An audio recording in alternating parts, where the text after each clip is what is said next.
장기화되고 있는 석유화학 산업의 불황이 지역 경제에도 큰 영향을 미치고 있습니다. 이재명 대통령이 후보 시절 정부가 주도하는 석유화학 산업의 재편을 약속한 가운데 최근 이를 뒷받침할 석유화학 특별법이 발의됐는데요. 주철은 국회의원을 만나 자세한 이야기 들어봤습니다.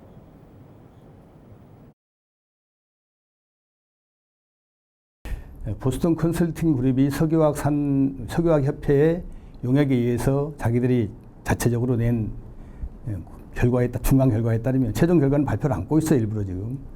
앞으로 2030년까지 계속해서 석유화학 산업이 경쟁이 가속화돼서 이제 그야말로 도태될 기업은 도태가 되고 더 좀 경쟁이 가열화돼서 공급 물량이 축소돼야지만 2030년부터 정상적인 수급 균형이 이루어지고 그때부터는 이제 정상화된다는 건데 결국은 정부의 지원이 있어야 되고 이거 이제 재정적 지원이 있어야 되고 또 정부 역할이 이제까지는 그냥 대기업들이 냅두고 뒤에서 그냥 보고만 있고 후원만 해줬는데 그래서는 안 되고 선제적으로 구조재편을 하려게 되면 대기업들끼리 맡겨놓으면 절대 안 된다는 거예요. 경쟁기업들끼리.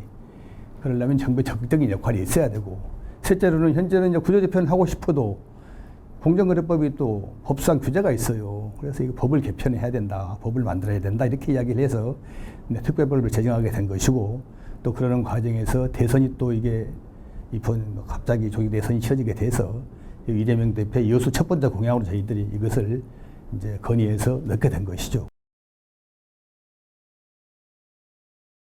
일단 이제 말씀드린 대로 정부의 적극적인 재정 지원이 먼저 필요합니다. 첫째는 세제 지원을 해야 되고요. 각종 여러 가지 신제품 개발이라든지 투자와 관련돼서 감면 같은 혜택이 있어야 되고, 둘째로는 전기료가 제일 중요하다고 그러더라고요. 전기료 감면이 좀 있어야 되고, 또 세 번째로는 R&D 하는데 정부의 적극적인 재정 지원이 또 있어야 되고, 그 밖에 이제 자체적으로 아까 말씀드린 자체적으로 이게 경쟁 기업들끼리의 구조재편을 하려게 되면은 정상적인 방법은 공정거래법상 공동행위 해당돼서 불가능해요. 그래서 공정거래법상의 예외 규정을 두는 구조재편 과정에 서로 간에 좀 서로 협의하고 이런 것에 대해서는 처벌하지 않는 예외 규정을 두는 공정거래법의 예외 규정 조항을 둬야 되고 여러 가지 이런 하여튼 간에 재정 지원, 세제 지원, 또 특별법, 감면 규정, 지역 지원 이런 규정들이 포괄적으로 들어가 있는 법안이다. 이렇게 말씀드리고 싶습니다. 정부에서 이제 이 법이 제정이 하루빨리 돼서 의지를 가지고 이건 정말로 석유화학 산업은 포기할 수 없는 산업이다.